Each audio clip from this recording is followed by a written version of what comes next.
Free actor Alan Stanford finds lots of drama in his own past. This is Adoption Stories.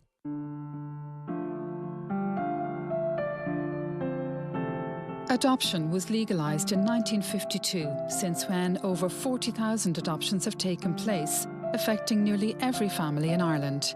These are some of their stories.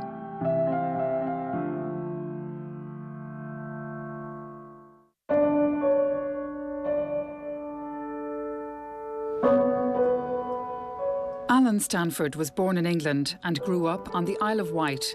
He moved to Ireland in 1969, but when he recently considered emigrating to Pittsburgh in the US, he was in for a shock.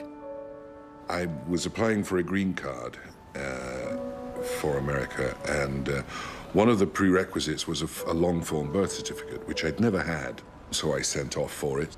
And several weeks later, I got a letter back saying, dear Mr. Stanford, we've searched the birth records for England and Wales under the criteria you presented, and we find no record of your birth. So I thought, odd. Read on down. We therefore searched the adoption records for the same period. I chuckled. And we are delighted to attach your certificate of adoption.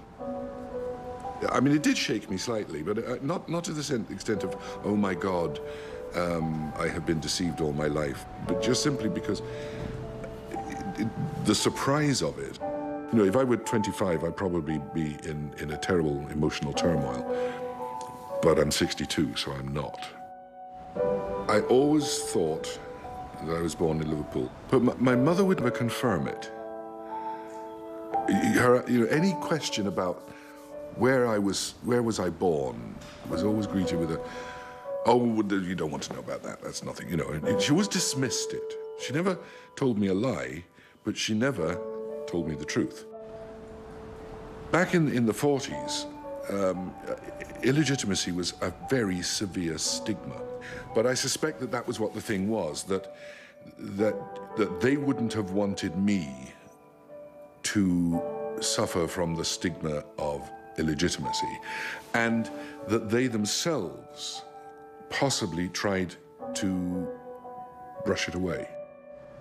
My mum and dad were very decent people. They annoyed me beyond belief on so many levels because we just didn't agree about things. But my God, I loved them because they gave me everything they could. It was one, they were classic adoptive parents in that they took on the task and they followed it through and they never gave up on it. Wonderful people.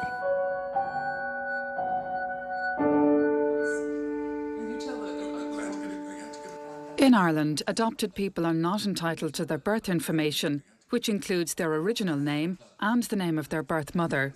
Because Alan was born in the UK, he was able to get his full birth certificate and other information automatically. He called a few close friends around to discuss his next step. Well, they gave me my adoption certificate, which simply said the name of my birth mother, Renee Mabel Huff, father unknown, and then the fact that I was named. And you were named? And I was named Edward Charles Huff. And what age were you adopted at? 6 months. 6 months, what age? Wow. Which is why I always said... Where were you for that 6 months? That's what I'd love to know.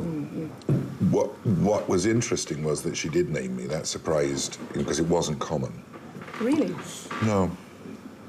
The home I was born in was a place where mothers went, unmarried mothers went to be confined. Yeah, mother and baby home. And the fact that it was such a strange place to go. She didn't do it in Liverpool, she did it in Kendal, which would be like going from Dublin to Letterkenny. But more than that, I don't know. I haven't a clue.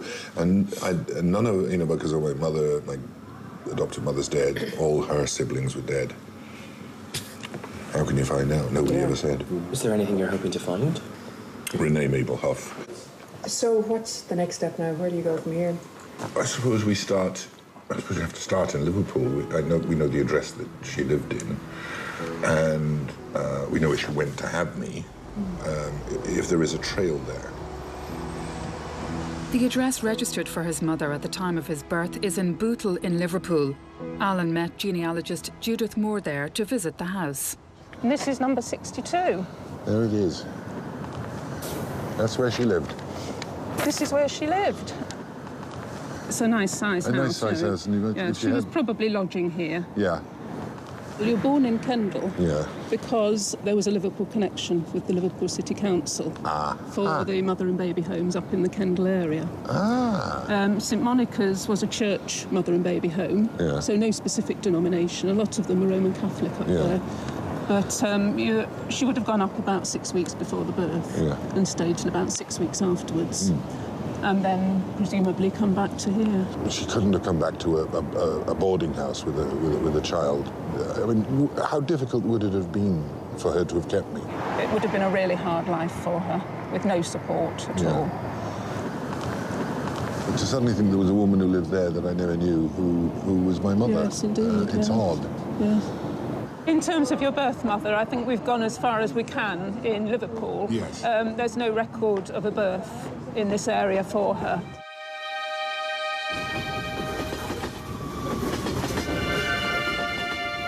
Alan's birth mother wasn't born in Liverpool, so he travelled to London to search the National Archives to see if he could get more information there.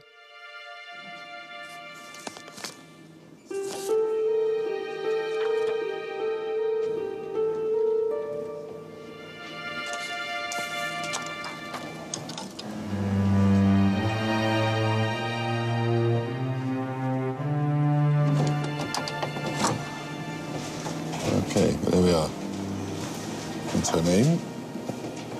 That's her mother's maiden name. That's where she was registered. Looks like that. And that's the number of the registration, so that's what we look for next.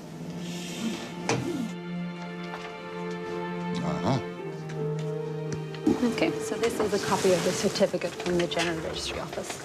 There we go. Take a look at it there. Yep. 28th of July, 1931. Mabel, 18 years old. Has that given you a lot of new information? Well, yeah, you know, little things like in fact, her father had the same basic occupation as my adopted father. Oh, okay. You know? That's my grandparents. Very good. Birth in the sub-district of Victoria, so it's in and actually around this area. in this area, around Westminster. Yeah, so just about 10 and 15 minutes up the road is the Victoria. I don't know why. I just always had this feeling that London had some connection. There she is, right in the middle of it. Yeah. You've been wonderful. You're Thank very, you very so welcome. much. Yeah, it's a joy to see you in your search. Thank you. I mean, the whole process is really filling in tiny gaps of questions. I'm excited about this because I've never held her birth certificate. I didn't even know she existed until 18 months ago, and there's her birth certificate, you know. And also the fact that, you know, clearly she was born in 1931, I was born in 1949, she was 18. That paints a picture straight away. I'd always got this image that she would be in her 20s or something, but no, she was an 18-year-old girl, and 18 in 1949 was a lot younger than 18 in 2012. She was a child. Does that make you feel differently about her? Yeah, a little bit. A little bit. Something very big happened to her, and that's intriguing. Sort of having her birth certificate in my hand makes her real, yes. To be honest, what would be even realer would be having a picture. Without that, you've just got numbers and words on pages, and it doesn't really show you the picture of a person. But at least it's another step. In the archives, Alan had found an address in Wandsworth where his mother grew up. As the day ended, he arrived on the street to see the house, hoping to get one step closer to her. This is the road. She was born in number 6.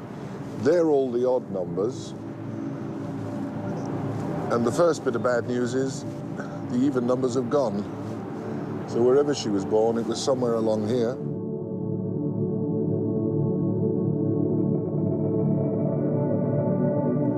I must say, I'm a bit disappointed.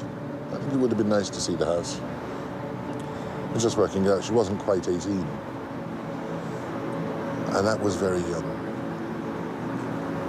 And she left here to go to that house in Liverpool.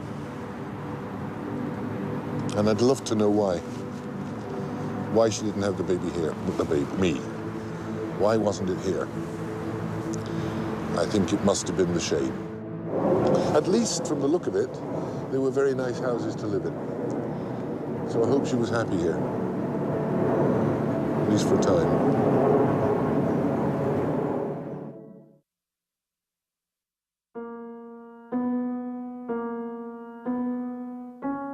Alan Stanford only discovered he was adopted 2 years ago. After getting his birth cert in the UK, he could start tracing his birth mother. He had gone as far as he could looking through records, so he took to the internet to find out more about where his mother went after giving birth and where she might be now. What happened to Renee? She was born, we know, in 1931. She gave birth to me in 1949. Did she get married? Right, so how do we find that out? Putting her in for marriage, and then you've got to try and guess a year. So 1950 plus or minus 10 years. Yeah. You put it in and kept missing it and not finding it and got very frustrating. And then suddenly there she is. Renee M. Huff, spouse's name Brian, Aldershot, Hampshire. My God, she married a soldier.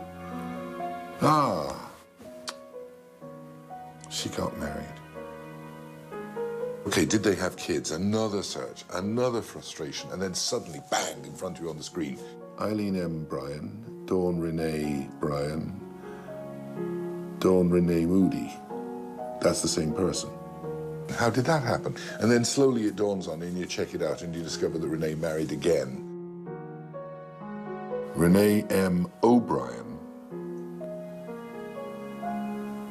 married to a Moody, April, May, June, sometime 1974, Hampshire.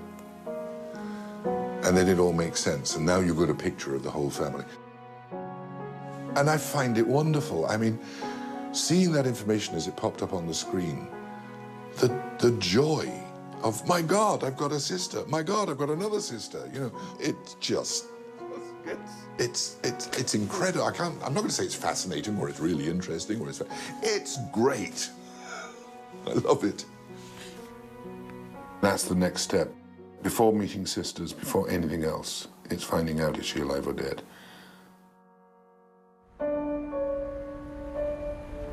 With time running out before Alan had to leave London, genealogist Judith Moore called him with new information.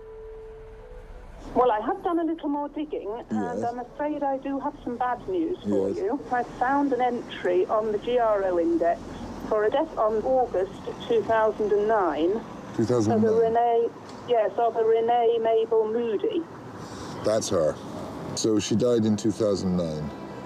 Yes. Her last known address is 135 Lower Farnham Road. Right. And there is an Ernest Moody still listed there on the 212 electoral registers. So he's still alive? Indeed, yes. Oh, that's good. Well, I shall hopefully visit him. It's very sad, really. I missed her by 3 years. And I suppose, I mean, it's sad that I missed her, but it's sad that she never knew it was okay. There's not a lot you can do about it, is there? That's the way life works. You have to just accept it. But it is a pity.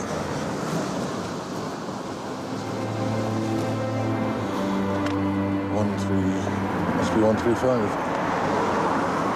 Must be it. So that's where she ended.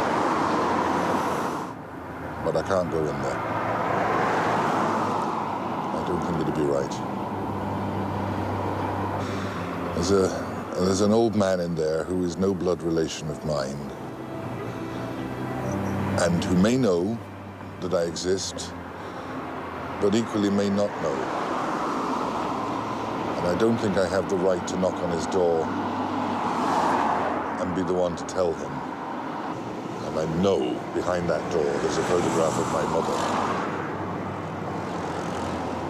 I think at some point I might try and trace the daughters, my sisters, and write to them because they're more of my generation.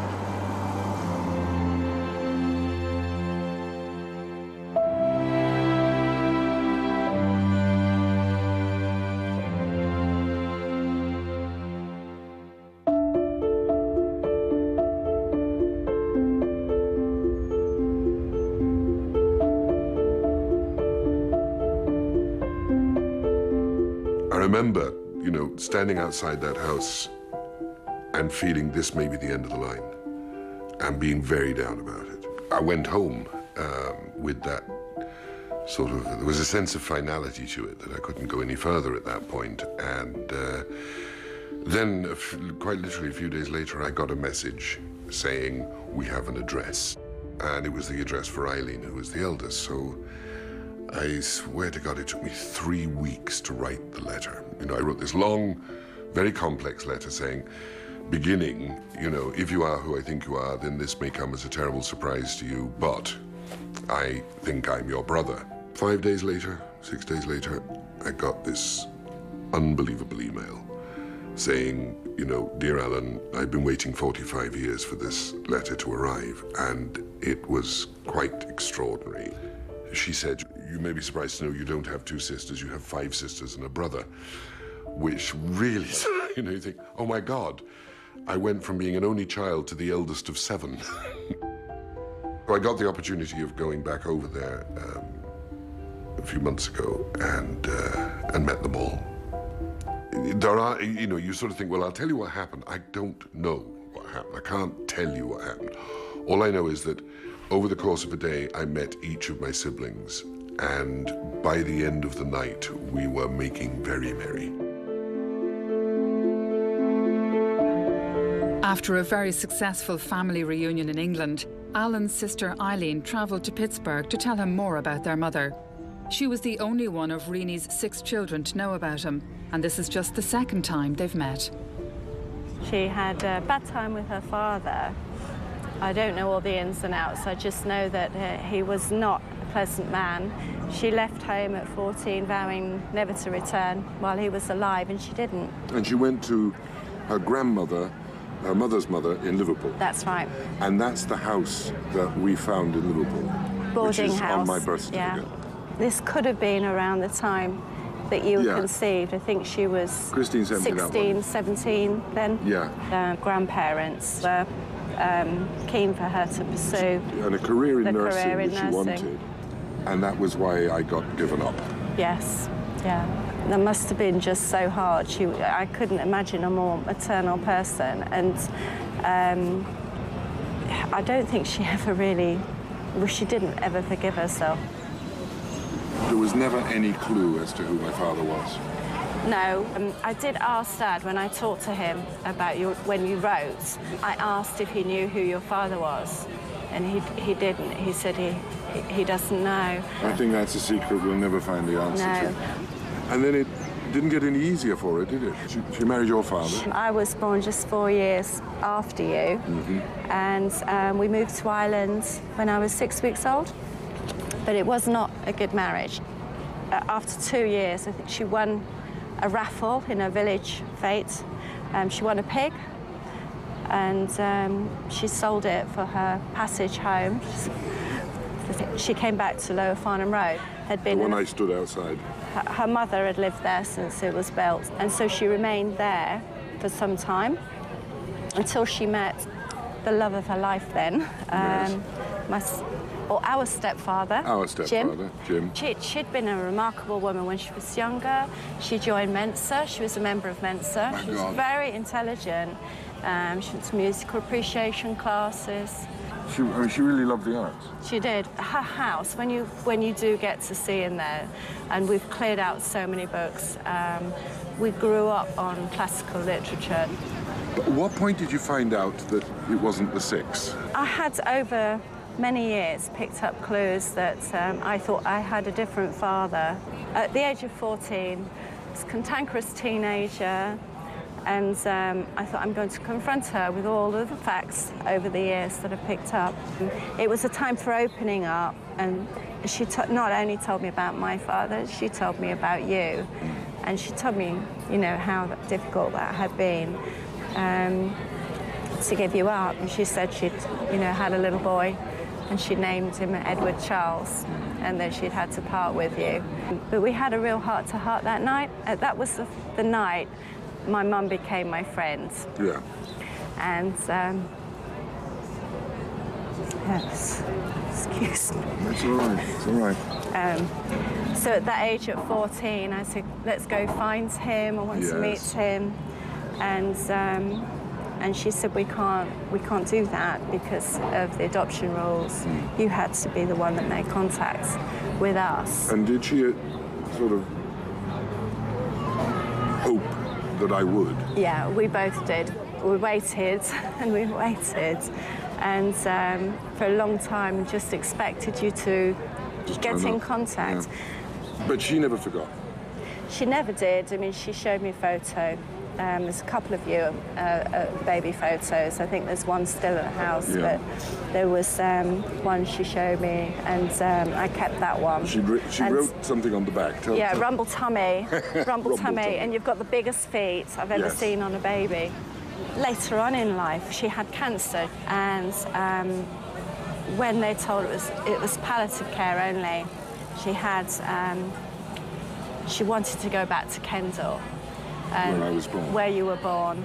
And I said to her, what do you hope to achieve? You know, he's probably not there, you won't find him. But she said, I just need to go back. But she went downhill too fast before it happened, before that trip. It's very moving that she would just want to go back to where I was born. Exactly. Knowing that you haven't been forgotten is so important. She never did. She never did forget. That's what matters most. I think it's just fantastic, even though it's late, that it's happened. And I do believe Mum's engineered it somehow. It's just, you know, a lifetime waiting to have that reunion. I hope it's something that Alan, I believe it's something that Alan is really happy about, and we are. Even though there's 6, you know, it's absolutely lovely now there's 7, the magnificent 7. I'm sad that I never met her, not just because she was my birth mother, but because I would love to have met that woman. She seemed incredible. I would love to have met her, but I didn't. But I met her kids, and in her kids, I see her. And thankfully, in me, I see her, which is great.